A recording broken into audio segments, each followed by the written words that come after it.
আগে কলিং বেলটা বাজিয়ে নেই। আরে কে কলিং বেল বাজাচ্ছে দেখি তো। আরে রাফি, আমি রাইসা রে, দরজাটা খোল। আরে দাঁড়া, খুলতেছি। তাড়াতাড়ি নিয়ে যাই। আরে না বাবা, খোলা যাবে না, ওইটা মনে হয় ছেলে ধরা। এই আরেকবার ডাক। এই রাফি, কি হলো? দরজাটা খোল। না, আমি খুলবো না।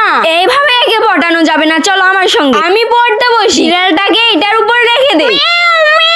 আরে বিড়ালের আওয়াজ, দেখি তো কোন বিড়ালটা। ওয়াও, কত সুন্দর বিড়াল। হ্যাঁ, এইবার কোথায় যাবি? এখন আমি কি করব? পাপ্পা তো বাইরে বের হতে নিষেধ করছে। কিছু হবে না, যাই বিড়ালটাকে নিয়েই চলে আসবো। আরে পাপ্পা ফোন করছে। হ্যাঁ পাপ্পা, বলো। রাফি, বাইরে বের হস না, আমি লিফটে চড়ছি, তাড়াতাড়ি বাড়িতে এসে পড়তেছি। কিন্তু বাইরে একটা বিড়াল আছে, ওইটাকে নিয়ে আসবো। তার সঙ্গে কথা বলতেছে, শুনি তো। আরে না বাবা না, তুই একদম দরজা খুলবি না। ঠিক আছে পাপ্পা, খুলবো না। যাই, দরজা খোলা যাবে না। এই তো এসে পড়েছি বাসায়। আরে কে? কি ব্যাপার, কে আপনি এখানে কেন? বাবা, বিড়ালটা নিয়ে তাড়াতাড়ি পলাইতে হবে। আরে যাচ্ছেন যে